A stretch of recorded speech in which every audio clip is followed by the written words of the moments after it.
Hello averse, आज हम लोग पुनः आ गए हैं फिजिक्स के अंदर अपने उसी टॉपिक को लेके जो बहुत मोस्ट अवेटेड टॉपिक बन चुका है फ़िलहाल के लिए। तो आज हमारा जो कारवा है फाइनली आ पहुंचा है इक्विलिब्रियम के क्वेश्चन पे, क्योंकि इससे पहले हम लोग इक्विलिब्रियम के क्वेश्चंस पे बहुत ज़्यादा मतलब इक्विलिब्रियम के क्वेश्चंस को लगाने के लिए बहुत ज़्यादा कॉन्सेप्ट्स को सीख चुके हैं। ठीक है ना, मतलब जो कॉन्सेप्ट बहुत ज़्यादा का मतलब जो कॉन्सेप्ट हमको ज़रूरी है हम लोगों ने सीख लिया है। अब आ चुका है वो समय जहाँ पे हम इक्विलिब्रियम के क्वेश्चंस को सॉल्व करेंगे। ठीक है, तो हमारे पास ये जो क्वेश्चन है ये एक्चुअल में कुछ इस प्रकार है। ठीक है, इसमें हुआ क्या है कि इसमें एक ब्लॉक है जिसका मास m1 है और एक दूसरा ब्लॉक है m2। ये दोनों ब्लॉक एक रस्सी के सहारे ऐसे एक दूसरे से बंधे हुए हैं और बीच में क्या है, रोलर है। ठीक है, तो रोलर के थ्रू ये एक दूसरे से कनेक्टेड है, यानी m2 को एक रस्सी से बांधा गया इस रोलर के थ्रू, फिर लाके m1 से जोड़ दिया गया। ठीक है, अब जो ये m1 है वो हॉरिजॉन्टल से 37 डिग्री पर है और ये जो m2 है वो हॉरिजॉन्टल से 30 डिग्री पर है। क्वेश्चन ये कह रहा है कि हमें m1 अपॉन m2 का मान बताओ, m1 अपॉन m2 का मान बताओ कब if block is in equilibrium.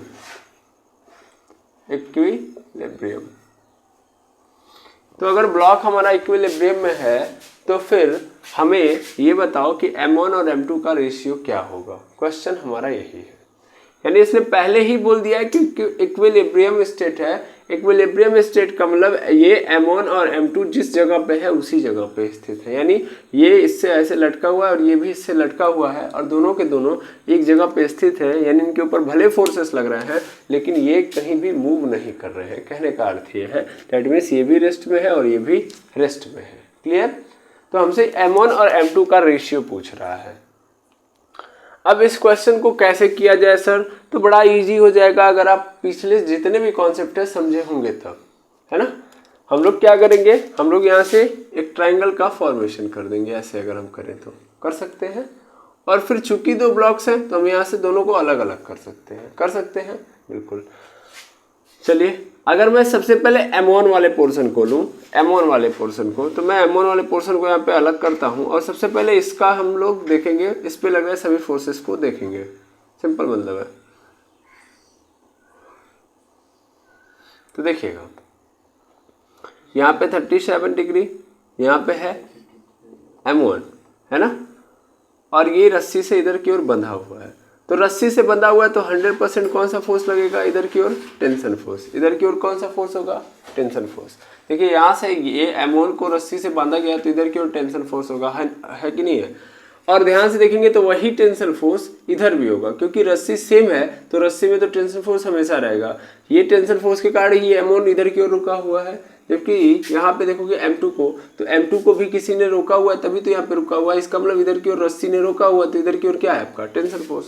तो देखो m2 को इधर की ओर टेंशन फोर्स ने लगाया और m1 को इधर की ओर टेंशन फोर्स ने लगा के क्या किया हुआ है, इस पोजीशन पे रोके हुए है ना। तो इसका मतलब ये टेंशन फोर्स यहाँ पे आ रहा है, यानी 100% m1 को इधर की ओर टेंशन फोर्स मिल रहा है। क्लियर? बिल्कुल।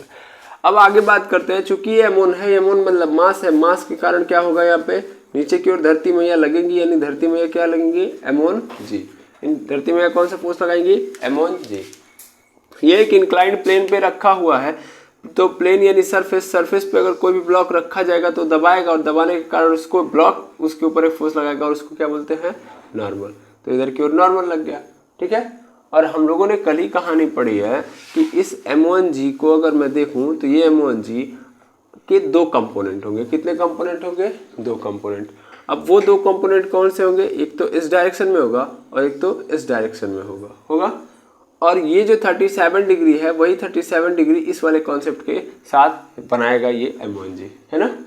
तो अगर 37 इसके साथ बना रहा है तो इसका मतलब ये क्या हो जाएगा आपका, ये हो जाएगा आपका ये वाला पोर्शन, ये m1g cos 37 डिग्री हो जाएगा। ये सर नो, बिल्कुल सर। क्यों कैसे हो गया, क्योंकि जब ये 37 डिग्री इसके साथ बना रहा है। अच्छा, यहाँ पे कंफ्यूज मत होइएगा, ध्यान से मैं पुनः बता दूं, m1g के दो कंपोनेंट होंगे, भाई हम इसका भी चाहे 2 कंपोनेंट कर सकते हैं, इसका भी 2 कंपोनेंट कर सकते हैं बिल्कुल हम कर सकते हैं। तो M1G का मैं अगर 2 कंपोनेंट बनाऊँ तो एक कंपोनेंट ये होगा, एक कंपोनेंट ये होगा, 2 कंपोनेंट होंगे।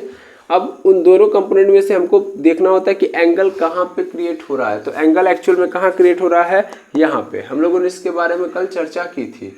क्या चर्चा की थी कि अगर कोई इंक्लाइंड प्लेन है और मान लीजिए ये इंक्लाइंड प्लेन जो है हॉरिजॉन्टल से कितने डिग्री पर है, थीटा डिग्री पर है। इस पर कोई ब्लॉक रखा गया जिसका मास m है और मान लीजिए मैं यहाँ पे देखूँ तो इसके ऊपर धरती में क्या लगाएंगी, mg फोर्स लगाएंगी और ये mg फोर्स जो होगा वो 2 कंपोनेंट्स के अंदर क्या होगा, ब्रेक डाउन होगा।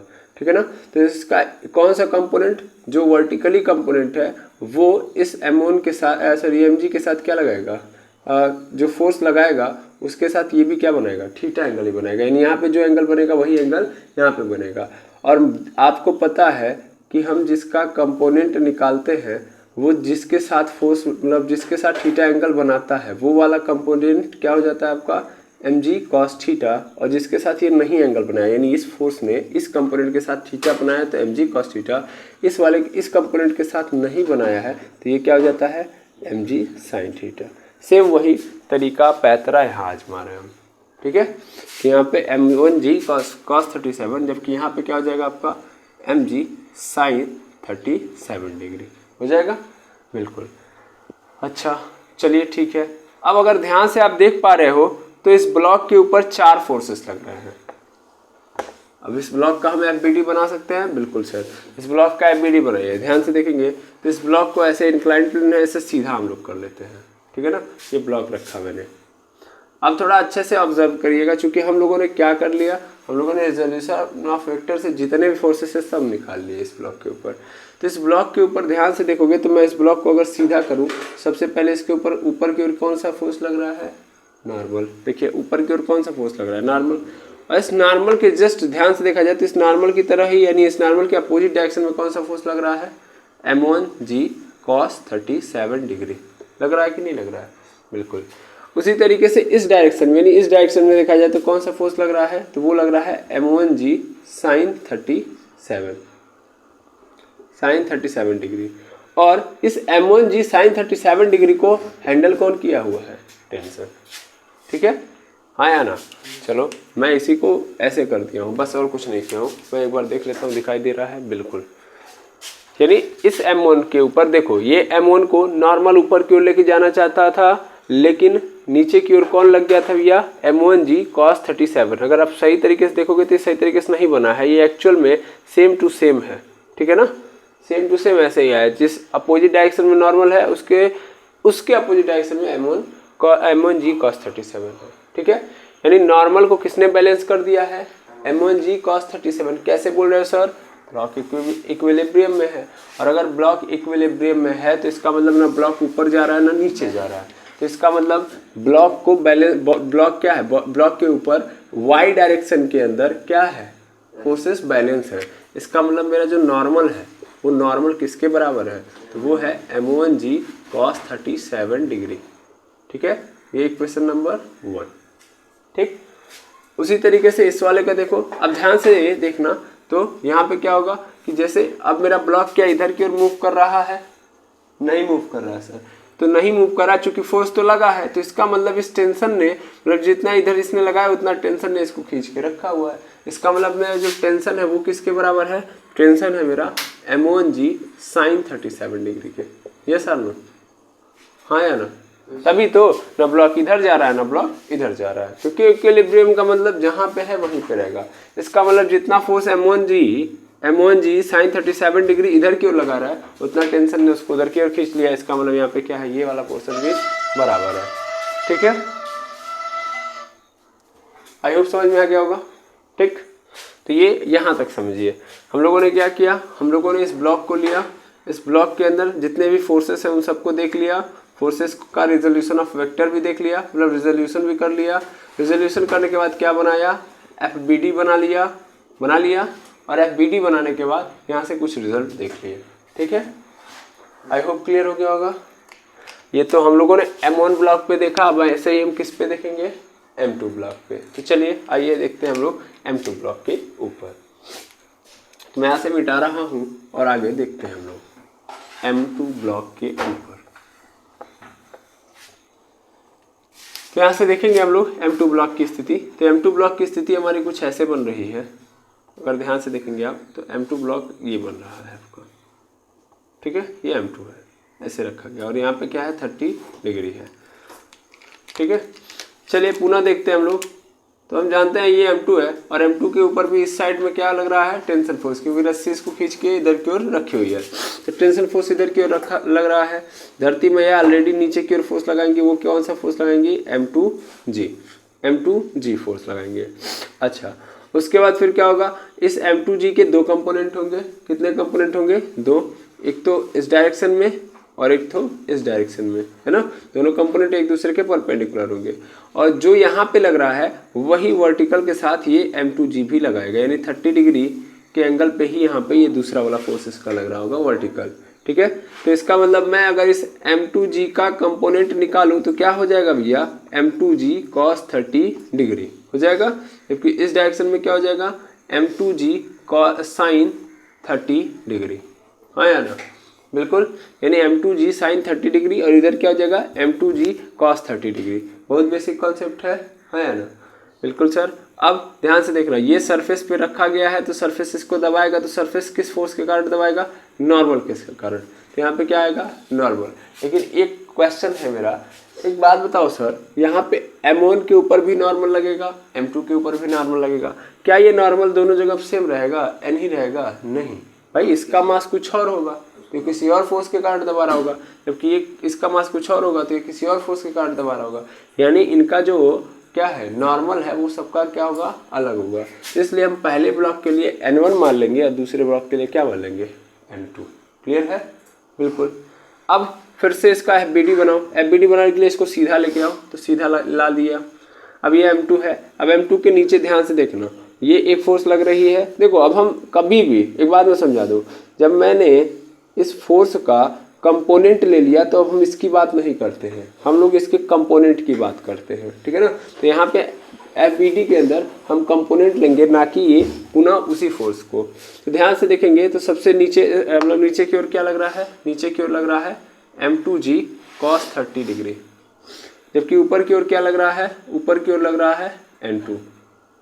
तो ऊपर की ओर N2, इधर की ओर इस डायरेक्शन में ये वाली फोर्स लग रही है और ये फोर्स कौन सी है, M2G sin 30 डिग्री।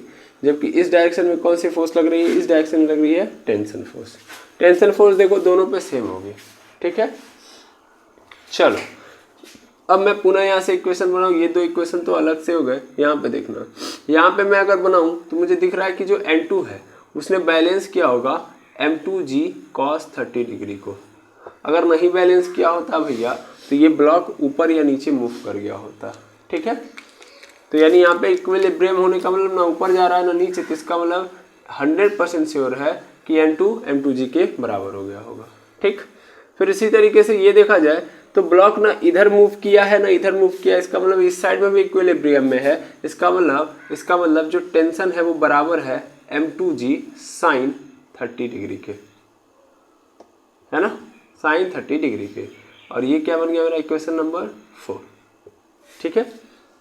हाँ यार, तो इसका मतलब मैंने इस वाले के ऊपर भी जो फोर्सेस लग रहे थे मैंने लगा दिए। अब आपको समझ में आ रहा होगा, देखिए यहाँ पे फिर से रिजोल्यूशन ऑफ फैक्टर लग गया, FBD लग गया, कल वाला कॉन्सेप्ट यहाँ पे ऑलरेडी लग ही रहा है, ठीक है, कि कैसे हम इंक्लाइन प्लेन पे एंगल यूज करते हैं, तो वो भी हम लोगों ने लगा लिया। तो लगभग तीनों लगा दिए। अब चौथा आता है जो 37 डिग्री वाला कॉन्सेप्ट था कि उसका वैल्यू कितना होता है, वो रखने की भी कहानी हम देख लेते हैं। चारों हम यूज करेंगे। तो चलिए हमारे पास ये 4 इक्वेशन आए हैं, इन चारों इक्वेशन से हमको आंसर क्या देना भैया, यही देना है। हमेशा सबसे पहली बात याद रखेंगे कि जब भी कभी भी कोई ब्लॉक इक्विलिब्रियम की कहानी रचेगा तो आपको सबसे पहला काम यही करना है, ये सारे इक्वेशन बना के रख लेने हैं। अब क्वेश्चन जो कह रहा है वो कर लीजिए, ठीक है। तो चलिए हमें जो करना है अब वो करते हैं। मैं इसको मिटा रहा हूँ और बारी बारी देखूंगा।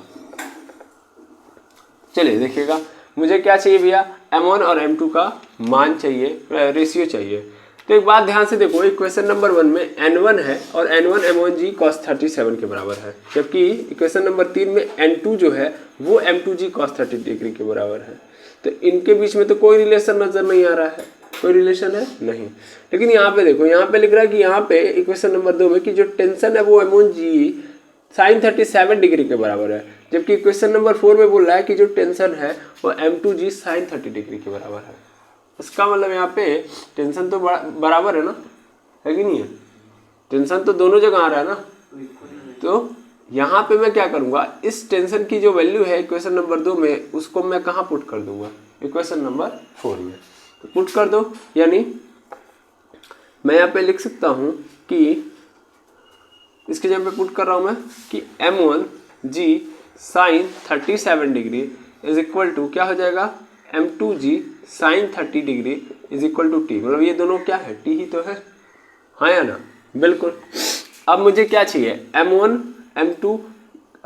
और m2 का रेशियो चाहिए। इसका मतलब ये रहा m1 और ये रहा m2 को इधर बुला लूँ तो रेशियो मिल जाएगा, बाकी सबको उधर भेज देता हूँ मैं। तो m1 अपन m2 हो जाएगा इज इक्वल टू इधर क्या हो जाएगा, g sin 30 degree upon g sin 37 degree. ठीक है, g से g क्या हो गया, कैंसिल। अब यहाँ पे देखोगे तो m1 अपॉन m2 होगा। sin 30 डिग्री की वैल्यू कितनी होती है भैया, 1/2, और sin 37 डिग्री की वैल्यू याद करिए, sin 37 तो 37 मतलब कम वाली वैल्यू, कम मतलब 3 4 5 में सबसे कम क्या है, 3, और उसके नीचे क्या लगा दो, 5, यानी क्या आ जाएगा यहाँ पे। चलिए यहाँ पे मैं कर देता हूँ कि m1 upon m2 is equal to हो गया 1/2/3/5, यानी 3/5। ये क्या होगा, नंबर पलट के ऊपर चला जाएगा तो क्या हो जाएगा, m1 upon m2 is equal to ये 1/2 इंटू 5/3, यही होगा। और क्या हो जाएगा यहाँ पे, m1 upon m2 is equal to क्या मिल जाएगा मुझे, 5 1 जा 5 और 3 2 जा 6। तो m1 और m2 का जो रेशियो आ गया वो क्या आ गया, 5/6। दिख रहा है, बिल्कुल। तो देखिए आपको जो आंसर चाहिए था वो क्या हो गया, मिल गया बड़ा इजीली। तो आई होप आपको ये वाले क्वेश्चंस जो है बड़ा इजी तरीके से समझ में आ गया होगा। अगर आपने अच्छे तरीके से कॉन्सेप्ट पे काम किया होगा तो, प्रीवियस लेक्चर को अच्छे से देखा होगा तो इस क्वेश्चन को वेरी इंपॉर्टेंट करके कर लीजिए। चलिए हमारे पास अभी फ़िलहाल में 2 क्वेश्चन हैं, इनको भी हम लोगों को सॉल्व करना है। तो जो पहला क्वेश्चन है वो ये कहा जा रहा है कि ध्यान से देखो भैया, ये इस क्वेश्चन के अंदर कि एक 10 kg का मास है। अभी देखो यार, पुली सिस्टम है, सबने पढ़ा हुआ है, ठीक है। थोड़ा सा पुली सिस्टम को मैं एक्सप्लेन कर दे रहा हूँ, नहीं तो फिर दिक्कत होगी, ठीक है। चलिए देखिएगा, उसके बाद मैं बात करूँगा क्वेश्चन पे तो समझ में आएगा। मान लीजिए एक पुली है, एक पुली से 2 ब्लॉक ऐसे लटके हुए हैं, थोड़ा सा ऐसे कर दूँ, ये ऐसे है, ये पुली है, यहाँ से 2 ब्लॉक ऐसे रस्सी के थ्रू, यहाँ पे एक m1 और एक इधर m2। तो हम लोगों ने पुली वाले सिस्टम में ये पढ़ा हुआ है कि मान लो ये पुली है, पुली रस्सी से लटकी हुई है और रस्सी के अंदर कौन सा फोर्स होता है भैया, टेंशन फोर्स हमेशा, ठीक है। तो हम अगर बात कर रहे हैं इस टेंशन फोर्स की तो देखो ध्यान से, हमेशा tension force away from the block लगता है। तो ये मान लो m2 है तो m2 को खींच के कौन रखा होगा, तनाव बल ऊपर की ओर खींच के रखा होगा, तब ये क्या है, लटका हुआ है। ऐसे ही m1 है, m1 को भी कौन, टेंशन जो है ऊपर की ओर खींच के रखा होगा, तभी ये लटका है, ठीक है। अब मान लो इधर से टेंशन फोर्स ऊपर, मतलब देखो ध्यान से, ये पुली जो है बेचारा, ये ऊपर की ओर एक टेंशन लगा लिया है, इधर से भी एक टेंशन लगा लिया है। तो मान लो ये जो पुली है, इस पुली को कितने टेंशन फोर्स, क्योंकि पुली भी तो लटका हुआ है, पुली मतलब घूमने वाला क्या बोलते हैं, चक्री जो है, इसी को हम लोग बोल रहे हैं। तो ये इसको भी क्या है, इस पुली को भी कौन खींच के रखा है, यहाँ से एक और दूसरी रस्सी खींच के रखी है। और हम लोगों ने एक बात सुनी है या समझी है कि रस्सी अगर सेम रहेगी तो टेंशन सेम रहेगा, रस्सी चेंज तो टेंशन चेंज। यहाँ पे रस्सी एक ब्लॉक से दूसरे ब्लॉक तक सेम थी, इसलिए टेंशन क्या था, सेम। लेकिन यहाँ पे जो पुली है उसको दूसरी रस्सी ने बांध के रखा है, तो ये पुली कितना फोर्स लगाएगा भाई, मतलब कितना फोर्स ऊपर की ओर लगाया है। सिंपल बात किया जाए यार, सिंपल बात है कि यहाँ पे पुली ने ऊपर की ओर 2T फोर्स लगाया है। कैसे, बड़े इंपॉर्टेंट बात है भाई, पुली तो मूव कर नहीं रहा है एक जगह से दूसरी जगह। अब एक ब्लॉक इधर की ओर नीचे की ओर T है, एक ब्लॉक इधर नीचे की ओर है, और इस पे भी कितना लग रहा है, टी लग रहा है, मतलब ऐसे सिंपल समझो, मैं पुली हूँ अगर, और मुझे क्या करना है, मुझे अपने इस पोजीशन पे बने रहना है, ठीक है, और मुझे इस पोजीशन पे बने रहना है, और उसके साथ साथ मुझे एक और काम करना है कि मेरे इस हाथ में एक क्या है, मेरे इस हाथ में एक m1 मास का ऑब्जेक्ट है और एक दूसरे हाथ में मेरे m2 मास का ऑब्जेक्ट है। तो मुझे क्या करना है, उनको लटकाए हुए रहना है और मुझे भी अपने आप को यहाँ पे स्थिर रखना है। तो क्या करना पड़ेगा, कोई फोर्स जो मुझे इन दोनों फोर्सेस को जो मैं लटकाया हूँ उतने फोर्स के बराबर अगर लटका के रख रहा है, तब तो मैं कभी नहीं गिरूंगा। मेरी बात समझिएगा, मतलब मुझे अगर अपने इस अवस्था में रहना है तो मुझे इन दोनों फोर्सेस को बैलेंस करने के लिए मेरे ऊपर एक फोर्स लगाना पड़ेगा, ठीक है ना, यानी मेरे ऊपर कोई फोर्स लगे ऊपर की ओर, तब मैं इनको लटकाए रख पाऊंगा। भाई इधर टी लग रहा है, इधर भी टी लग रहा है, तो मैं एक्चुअल में इन लोगों को लटकाए रखने के लिए क्या कर रहा हूँ, 2T लगा रहा हूँ ना, एक टी इधर और एक टी इधर। तो कोई 2T मेरे ऊपर जब लगाएगा तब तो मैं यहाँ पे इसी अवस्था में रह पाऊंगा, नहीं तो फिर क्या होगा, फिर अगर ध्यान से देखूं तो फिर मैं भी नीचे लटक आऊंगा कि नहीं आऊंगा। नहीं समझ में आया सर? कोई बात नहीं, हम दूसरा तरीका आजमाएंगे और आपको प्रैक्टिकली समझाएंगे। जैसे मार्कर है, इसे समझा रहा हूँ मैं। सपोज कर लीजिए ये मार्कर है, ठीक है, ये मार्कर अभी कुछ नहीं है इसके ऊपर, तो मार्कर ऐसे है। अब इस मार्कर के ऊपर ऐसे मैंने एक वायर लटका दिया, वायर से मैं क्या कर रहा हूँ, किसी चीज़ को बांध दूँ, अगर सपोज कर लो बांध दिया, या मैं अपने हाथ से खींच रहा हूँ तो ध्यान से देखो, अगर मैं ब्लॉक लटका दूँ या कोई भी ऐसी चीज़ लटका दूँ तो ब्लॉक ये कहाँ जाएगा, नीचे की ओर जाएगा, हाँ या ना। देखो मार्कर कहाँ चला जाएगा, नीचे की ओर। मैं चाहता हूँ ये अपने पोजीशन में बने रहे, तो जितना फोर्स नीचे लग रहा है, देखो मैं नीचे फोर्स लगा रहा हूँ, खींच रहा हूँ, तो उतना ही फोर्स मुझे क्या करना पड़ेगा, ऊपर लगाना पड़ेगा, तब जाके मैं क्या कर पाऊंगा, इसको इसी पोजीशन पे रख पाऊंगा। पुली ऑलवेज अपने पोजीशन पे ही रहती है, इसका मतलब नीचे जितना फोर्स लगता है उतना ही वो क्या करती है, ऊपर की ओर लगाती है। भाई इधर एक टी संभालना, एक इधर टी खींच के रखना, तो इसका मतलब ऊपर की ओर कितना लगना चाहिए था, 2T। और टेंशन हमेशा क्या होता है, अवे फ्रॉम द ब्लॉक, तो देखो ऊपर की ओर 2T होगा, ठीक है, याद रख लीजिएगा इस बात को। मान लीजिए यहाँ पे 2T लग रहा है और यहाँ पे T लग रहा है, तब ऊपर की ओर कितना लग रहा होगा, 3T। सिंपल बात है, इधर 2T और T टोटल कितना लग रहा है, 3T। यानी 3T ऊपर की ओर लगेगा, तब ये जाके पुली कहाँ पे रहेगा, रेस्ट में, और तब जाके ये क्या कर पाएगा, इनको लटका पाएगा। तो ये बड़ी बेसिक बात है, याद रख लेंगे इसको, ठीक है। इसका मतलब यहाँ पे यही चीज़ों को फॉलो कराना है, ध्यान से देखिए। तो मुझे पता है कि m1 मास का ऑब्जेक्ट है, अभी हम इसके बारे में बात करेंगे, तो बाद में बात करेंगे। फिलहाल में हम ये देखते हैं कि इस m1 मास को अगर इसने लटकाया है तो 100% ये रस्सी है, और रस्सी मतलब तनाव बल यहाँ पे उत्पन्न होगा T। अब ये T होगा, तो चूंकि रस्सी यहाँ से लेके यहाँ तक सेम है, तो इसका मतलब एक ब्लॉक और लटका है, और एक ब्लॉक उसी रस्सी के सहारे अगर लटका है, तो इसका मतलब यहाँ भी क्या होगा, तब T ही होगा। सिंपल बात है कि नहीं है ना। फिर बात ध्यान से देखो, ये सेम रस्सी है, तो इसलिए रस्सी में तनाव बल क्या होगा, सेम होगा, ठीक है, रस्सी में तनाव बल क्या होगा, सेम होगा। यहाँ से ध्यान देना, ऐसे ऐसे करके लटका हुआ है, ये सेम रस्सी है, फिर इधर आ गया और ये यहाँ पे आके लटक गया। क्लियर है? आप लोगों को यही जब मैं समझाता हूँ ना, तो आप लोग क्वेश्चंस को जब बारीकी से नहीं समझते हैं तो क्वेश्चन हो जाता है गलत। समझ पा रहे हैं? क्वेश्चन क्या हो जाता है, गलत।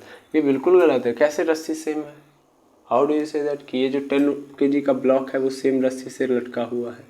यार कॉमन सेंस लगाओ, देखो ये अलग है ना, ये खुद देखिए यार, ब्लॉक में ये वाली रस्सी ऐसे गई है ना, ये तो दूसरी कोई रस्सी है। रेहाना बोलिए। देखिए आप इधर की ओर मान लीजिए ये रस्सी गई यहाँ से निकली इस M1 से, तो ये ऐसे जाएगी ना, ऐसे कौन सी रस्सी मुड़ के आ जाएगी, इधर बंद आ जाएगी।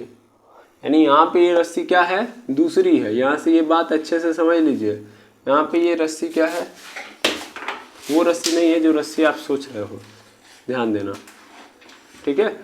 ये 10 kg की दूसरी रस्सी है, ठीक है। अब इस 10 kg के अंदर कितना फोर्स लग रहा होगा, अगर क्वेश्चन आ गया तो क्या बताएंगे आप, ध्यान से देखिएगा। एक टेंशन फोर्स इधर की ओर लटकाए हुए हैं इस रस्सी के ऊपर, और सेम ये टेंशन फोर्स इधर की ओर भी क्या होगा, इधर की ओर भी होगा, क्योंकि इसके अंदर क्या है, बंधा हुआ है। ध्यान से देखिएगा, इसके अंदर क्या हुआ है, ये बंधा हुआ है ना।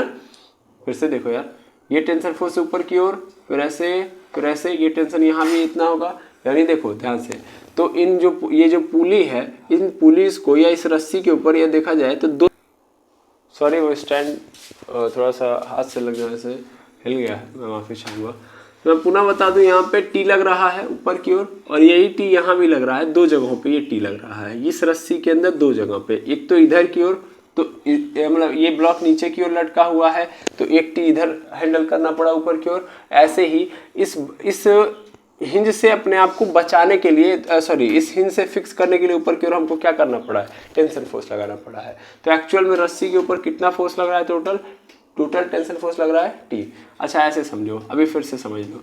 मान लो क्या हुआ होगा, सिंपल, ये जो पुली है, इस पुली को अगर मैं थोड़ा सा ऐसे पलट दूं, इस पुली को ऐसे पलट दूं, क्योंकि मुझे इस पे देखना है और इस पे तो आराम से मिल जाएगा ना, इस पर सिंपल मिल जाएगा। इस पुली को मैं अगर पलट दूं तो ध्यान से देखिएगा, इस पुली को मैं ऐसे पलट दूं तो मेरा ऐसे कुछ नजर आएगा, नज़ारा,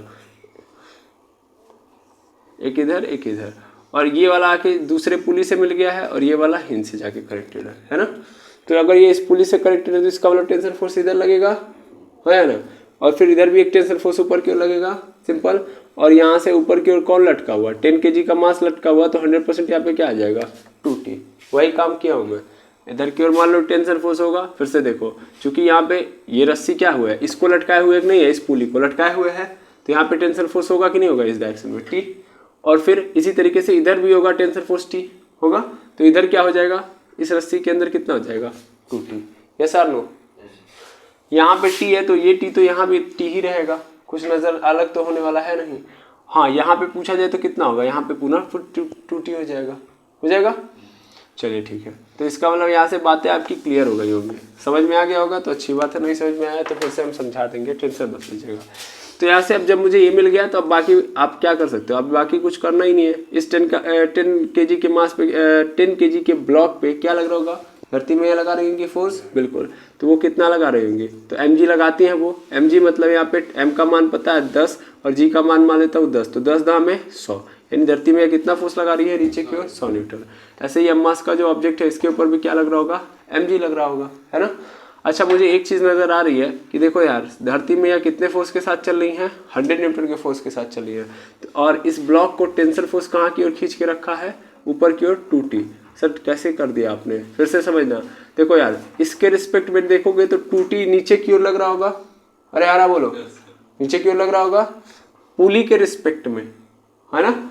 लेकिन जब मैं इसके रिस्पेक्ट में देखूंगा तो इसके रिस्पेक्ट में टेंशन फोर्स, भाई देखो इसके रिस्पेक्ट में देखोगे तो टेंशन फोर्स इससे दूर जाता हुआ भागेगा, मतलब दूर भागेगा इस पुली से। और जब मैं ब्लॉक से देखूंगा तो ब्लॉक से ये ऊपर की ओर, मतलब ब्लॉक से दूर भागेगा, है ना। टेंशन हमेशा क्या होता है, अवे फ्रॉम द बॉडी। तो ध्यान से देखोगे तो सिंपल मतलब यही है क्या, कि जब मैं पुली को देखूंगा तो पुली से दूर भागेगा, नीचे की ओर टेंशन 2T नजर आएगा, जबकि जब मैं ब्लॉक को देखूंगा तो ब्लॉक से ऊपर की ओर भागेगा, है ना। और यही 2T के कारण क्या है, ये बचा हुआ है ना। इसी 2T के कारण क्या है, ये बचा हुआ है। इसका मतलब जो 2T है, चूंकि ब्लॉक किस में है, पहली बात तो सिस्टम इक्विलिब्रियम में है, पहले ही बात बोल चुका है, इक्विलिब्रियम में है। किस में है, इक्विलिब्रियम। तो हमसे पूछ क्या रहा होता है, m का मान पूछ रहा होता है, m का पूछ रहा है, तो हमको पता है कि 2T इज इक्वल टू कितना हो गया, 100 न्यूटन। यहाँ से t की वैल्यू निकाल लो, कितना हो जाएगा, कट जाएगा, ये कितना आ गया, 50 न्यूटन हो गया। और मुझे यहाँ पे दिख रहा है कि जो t है इस ब्लॉक के लिए mg के बराबर है ना। t की वैल्यू कितनी है भैया, 50 है, इज इक्वल टू mg, है ना। 50, तो मतलब t की वैल्यू मिल गई ना हमको, यहाँ से 50 रख दिया, ऐसे रहेगा 50। m की वैल्यू पता नहीं, g की वैल्यू क्या रख दिया, 10, इधर भेज दो, तो 50/10 इज इक्वल टू m, कट गया, यानी m की वैल्यू कितनी आ गई, 5 kg। यानी इस ब्लॉक का मास कितना है, 5 kg है। सिंपल। चलो अब ऐसे ही फटाफट यहाँ भी कर लेते हैं हम लोग। मान लेता हूँ कि यहाँ पे टेंशन फोर्स निकल रहा है, ऐसे टेंशन फोर्स निकलेगा तो यहाँ पे आएगा, यहाँ तक क्या रहेगा, टेंशन फोर्स ही रहेगा। फिर यहाँ पे देखोगे तो फिर यहाँ भी क्या मिल जाएगा आपको, टेंशन फोर्स, फिर यहाँ पे टेंशन फोर्स, क्योंकि रस्सी सेम है तो टेंशन फोर्स तो सेम ही रहेगा, है ना। अच्छा चलो, रस्सी सेम है तो टेंशन फोर्स सेम रहेगा, लेकिन यहाँ पे दो फोर्सेस लग रहे हैं, तो इसका मतलब यहाँ पे क्या लग रहा होगा, 2T लग रहा होगा, और इधर की ओर क्या लग रहा होगा, T। सिंपल समझो जी। फिर से देखो, यहाँ पे T है, यहाँ पे T है, तो यहाँ पे क्या लगेगा, यहाँ पे 2T लगेगा और यहाँ पे T। टोटल कितना लग रहा है इस ब्लॉक के ऊपर, 3T। कितना लग रहा है, 3T। अच्छा चलो, ये तो समझ में आ गया कि इधर इस वाले ब्लॉक को कितने टेंशन ने रोक के रखा है, 3T ने रखा है। लेकिन दूसरी ओर देखो तो धरती मैया को भी इन्वॉल्व करो, 5 kg है तो धरती मैया कितना लगाएंगे इसके ऊपर, 5 × 10 यानी कितना हो गया, 50 न्यूटन, है कि नहीं है। यानी 50 न्यूटन धरती में नीचे की ओर लगा रही है और 3t का मतलब क्या हो गया, 3t मतलब 50 न्यूटन के बराबर है। यही तो है भाई, 3t मिल के 50 न्यूटन को बैलेंस कर रहे हैं। इस ब्लॉक के ऊपर दो दो लग रहे हैं ना, एक 2t और एक t, तो टोटल कितना हो गया 3t। अब मैं t की वैल्यू निकालूं तो t की वैल्यू कितनी आ जाएगी, 50 न्यूटन बटा 3 हो गया। t की वैल्यू ये आ गई। अब इधर आओ, इधर क्या करना है मुझे, ये दिख रहा है कि इस मास को इस t ने क्या किया हुआ है, रोक के रखा है। अच्छा यहाँ भी ध्यान देना, यहाँ भी सिस्टम किस में है, इक्विलिब्रियम में है, कोई कहीं जा नहीं रहा है। इसका मतलब एक दूसरे को सब काट दे रहे होंगे, इसीलिए तो ये t, तो यहाँ पे क्या आ जाएगा mg, नीचे की ओर तो mg लगेगा। यानी यहाँ पे t ने बैलेंस किया हुआ है mg को। इसी mg को कहाँ रख दो, t के जगह पे, तो रख दिया मैंने। तो mg इज इक्वल टू क्या हो गया 50 बटा 3 न्यूटन। g की वैल्यू रखो तो g की वैल्यू कितनी है 10 है ना। g की वैल्यू 10 इज इक्वल टू 50 बटा 3 न्यूटन। 10 से 50 कट जाएगा कितने बार में, 5 बार में। यानी m की वैल्यू कितनी आ गई 5 बटा 3 kg। तो m की वैल्यू कितनी आ गई 5 बटा 3 kg। इसको सही फॉर्मेट में लिख लेते हैं।